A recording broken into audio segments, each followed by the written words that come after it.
बिस्मिल्लाहिर्रहमानिर्रहीम अस्सलाम वालेकुम नाज़रीन, मैं हूं अहमद फवाद और आप देखते हैं मुझे मेरे यूट्यूब चैनल और फेसबुक पेज पर। नाज़रीन, चार बड़ी अहम खबरें हैं जो कि आज की इस व्लॉग में आपके साथ शेयर करूंगा।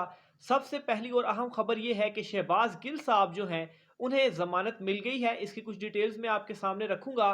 ज़मानत मिल गई है, फिर वो जेल में क्यों है अभी तक, ये भी एक क्वेश्चन है। ये सारी जो टेक्निकल मामला है, क्या टेक्निकल कार्रवाई डाली गई, इसके ऊपर डिटेल में आपके सामने रखूंगा। दूसरे नंबर पर नाज़रीन, चीफ जस्टिस साहब जो हैं उनकी वापसी हुई है। छुट्टियों पर थे वो, बिलाखिर उनकी वापसी हुई है और वापस आते ही उन्होंने बड़ा एक अहम डिसीजन जो है वो लिया है। और इमरान खान साहब से रिलेटेड ये डिसीजन है। इस हवाले से कुछ डिटेल्स आपके सामने रखूंगा। इमरान खान साहब को परवेज इलाही साहब ने दो लोगों के ज़रिए एक पैगाम पहुंचाया है, एक असद उमर और दूसरा शिबली फराज। ये पैगाम क्यों है? परवेज़ इलाही साहब ने इमरान खान साहब तक ये पैगाम पहुंचाया है, ये पैगाम क्या है? और आखिर में नाज़रीन, मौजूदा जो इम्पोर्टेड हुकूमत है ये बुरी फंस गई है। यहाँ तक कि जो सैलाब वाला मामला है, इस मामले के ऊपर भी इमरान खान साहब ने एक अहम डिसीजन लिया है और इस डिसीजन में भी इमरान खान साहब इस इम्पोर्टेड हुकूमत से बाजी ले गए हैं। इसकी भी कुछ डिटेल्स आपके सामने रखूंगा। सबसे पहले नाज़रीन, शहबाज गिल वाला जो मामला, उसके ऊपर मैं आता हूँ। शहबाज गिल साहब की ज़मानत मंजूर कर ली गई है। शहबाज गिल साहब के ऊपर दो मुकदमात थे। एक मुकदमा तो ये था कि जो उनसे जो असलहा बरामद हुआ था उनकी गिरफ्तारी के बाद, और एक वो जो उन्होंने बयान दिया था उसके ऊपर उनकी गिरफ्तारी डाली गई थी। तो ये दो मुकदमात थे शहबाज गिल साहब के ऊपर। इन दो मुकदमात में से एक मुकदमे में शहबाज गिल साहब की ज़मानत हो गई है। जो उन्होंने असलहा उनसे बरामद हुआ था, मुबैना तौर पर पुलिस का उनके चूंकि कमरे से बरामद हुआ था, बहरहाल वो डिनाई कर रहे हैं कि वो उनका नहीं है। और आज जो समात हुई, समात के दौरान भी जो वकला थे शहबाज गिल साहब के, उनकी जानिब से कहा गया कि ये जो असलहा है ये उनके ड्राइवर का है और इसका जो लाइसेंस है वो भी दे दिया गया है। बहरहाल पुलिस की जानिब से कहा गया कि हमें कोई लाइसेंस नहीं मिला, लेकिन फिर उसके बावजूद भी जो इस हवाले से मामले के ऊपर दलाइल हुए और एट द एंड जो डिसीजन आया वो ये था कि शहबाज गिल साहब को इस केस के अंदर ज़मानत मिल गई है। जो दूसरा केस था जिसके जो कि शहबाज गिल साहब का वो जो एक बयान था उन्होंने दिया, उस केस में शहबाज गिल साहब का जिस्मानी रिमांड भी हुआ। इस वक्त वो जुडिशल पर हैं, लेकिन उनकी जो ज़मानत थी वो नहीं हो सकी इस केस में। आज उनकी केस की समाअत होना थी, लेकिन आज केस की समाअत हुई और ये जो है वो पीर तक मुलतवी कर दी गई। इसमें ये हुआ कि पुलिस जो थी उन्होंने रिकॉर्ड लेकर पेश होना था अदालत में, तो वो रिकॉर्ड अभी तक पुलिस लेकर पेश नहीं हुई। तो बहरहाल मंडे वाले दिन अब ये शहबाज गिल साहब वाला मामला चला गया है और अगर इस केस में भी अदालत मंडे वाले दिन ज़मानत दे देती है तो फिर उसके बाद शहबाज गिल साहब को रिहा कर दिया जाएगा। यानी कि दो मुकदमात थे, दोनों में गिरफ्तारी पुलिस की जानिब से डालना थी। एक में तो वो गिरफ्तार हैं, जिस्मानी रिमांड भी हुआ, लेकिन जो दूसरा था, दूसरे में ये हुआ कि अदालत ने उनको ज़मानत दे दी।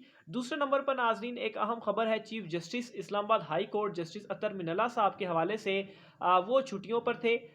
जो अदालती साल का इख्तिताम होता है, फिर उसके बाद छुट्टियां जो है वो होती हैं। चीफ जस्टिस अतर मिनल्ला साहब छुट्टियों के बाद वापस आ गए हैं और उनकी जगह पर जो second most chief justice Athar Minallah साहब के बाद जो सेकंड मोस्ट सीनियर जज थे वो जस्टिस आमिर फारूक साहब थे।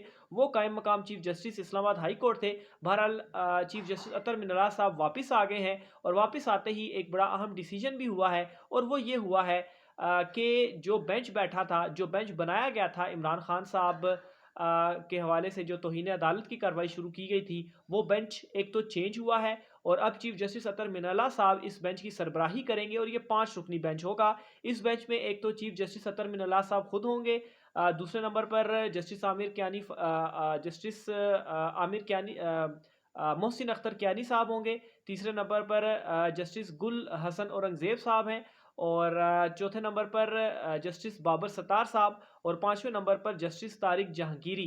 तो ये 5 रुकनी बेंच है। इसमें ये भी है कि ग़ालिबन मैंने इसको चेक नहीं किया, बहरहाल मेरे ख़्याल से शायद चीफ जस्टिस अतर मिनल्ला साहब वापस आए हैं छुट्टियों से, तो उनकी छुट्टियों से वापस आने के बाद शायद जस्टिस आमिर फ़ारूक साहब छुट्टियों पे चले गए हैं, तो शायद इस वजह से ये बेंच जो है वो तब्दील हुआ है। बहरहाल ये बेंच अब तब्दील हो चुका है और 5 रुकनी बेंच होगा जो कि समाअत करेगा। और ये जो समाअत है इसकी जो डेट है मेरे ख्याल से वो 31 अगस्त है। इमरान खान साहब को नोटिस हुए हैं, तो इस केस की जो समाअत है और जो कार्रवाई है वो 31 अगस्त को होगी और ये 5 रुकनी बेंच जो है वो अब बना दिया गया है।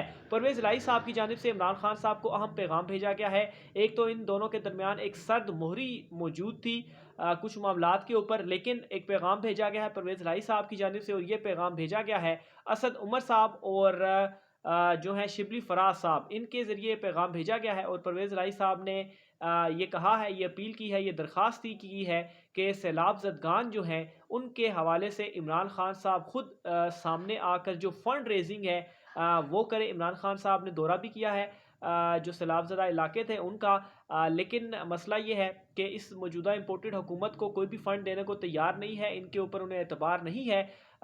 दूसरे ममालिक की जानिब से कुछ अमाउंट जो है वो इतलात सामने आ रही हैं कि वो मिली हैं पाकिस्तान को सैलाब ज़दगान के लिए, लेकिन इमरान खान साहब को भी ये अपील की गई है, दरख्वास्त की गई है कि वो फ़ंड रेजिंग की मुहिम चलाएँ, क्योंकि लोग उनके ऊपर एतबार करते हैं, उनको पैसे देंगे, क्योंकि इमरान खान लोगों को ये मालूम है कि इमरान खान साहब को जो हम पैसे देंगे तो उसमें करप्शन नहीं होगी, बल्कि जिस मकसद के लिए पैसे दिए गए हैं सैलाब ज़दगान के लिए, तो वो उन्हीं के ऊपर ही स्पेंड किए जाएँगे। और इसी हवाले से इमरान खान साहब की जानिब से एक बड़ा डिसीजन भी लिया गया है और इस डिसीजन में इमरान खान साहब जो है वो टेलीथॉन जो है उसका इनेकाद किया है और लाइव टीवी पर वो आएंगे और फंड रेजिंग करेंगे लाइव।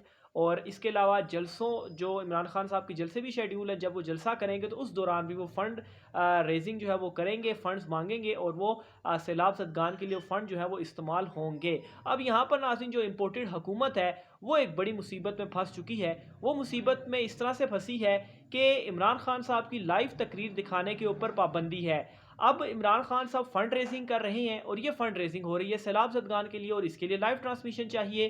तो अब इम्पोर्टेड हुकूमत ने उनकी तकरीर के ऊपर पाबंदी लगाई है लाइव दिखाने के ऊपर। तो अगर ये नहीं दिखाई जाती तो एक तो यहाँ पर उनका मुहासरा, अवामी मुहासरा एक होगा, अवाम उनके ऊपर लान तान करेंगे कि एक तो आपको कोई लोग फ़ंड नहीं दे रहे, इमरान खान साहब पे ऊपर लोग एतबार करके फ़ंड देते हैं और इमरान खान साहब लाइव इसको करना भी चाह रहे हैं तो उसकी इजाज़त नहीं दी गई। और दूसरे नंबर पर अगर लेट्स से इमरान खान साहब को इजाज़त दे दी जाती है तो उसमें भी इम्पोर्टेड हुकूमत जो है वो फंसती है और वो ऐसे कि इमरान खान साहब की जो पॉपुलैरिटी है और जो एक बयानिया है उसे मज़ीद इससे तक़वियत मिलेगी और नुकसान होगा इम्पोर्टेड हुकूमत को कि देखें इमरान खान साहब को लोग एतबार करते हैं, उनको फ़ंड देते हैं और इस इम्पोर्टेड हुकूमत की हालत ये है कि ये हुकूमत में है लेकिन उसके बावजूद भी सैलाब ज़दगान के लिए कोई स्टेप ये नहीं उठा पा रहे। और इमरान खान साहब जो हैं वो अपोजिशन में होने के बावजूद इनको अदम एतमाद लाकर हटाया गया, लेकिन उसके बावजूद भी लोग इनके ऊपर इस कदर ट्रस्ट करते हैं कि इनको वो फ़ंड दे रहे हैं।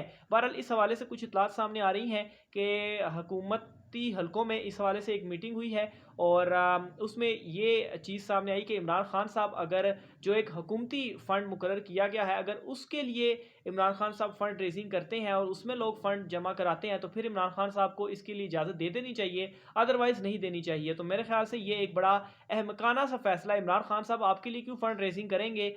आपने तो खैर ऑलरेडी जो इमरान खान साहब आपको करप्शन और दीगर चीज़ें आपके ऊपर हैं उसका पहले आप जवाब दें, फिर उसके बाद इस मामले के ऊपर आप आइएगा। तो बहरहाल एक मरतबा फिर से इम्पोर्टेड हुकूमत इस मामले के ऊपर भी फंस चुकी है। जहाँ जहाँ पर अवाम का मामला आएगा, बल्कि हर जगह पर अवाम का ही मामला आता है, तो वहाँ वहाँ इम्पोर्टेड हुकूमत फंसेगी क्योंकि अवाम इनके साथ नहीं है बल्कि इमरान खान साहब के साथ है। वैसी डिटेल्स भी आपके साथ शेयर करता रहूँगा। आज के व्लॉग से इतना ही। राय के साथ कमेंट बॉक्स में कीजिएगा। मुझे इजाज़त दीजिए। अल्लाह हाफ़िज़।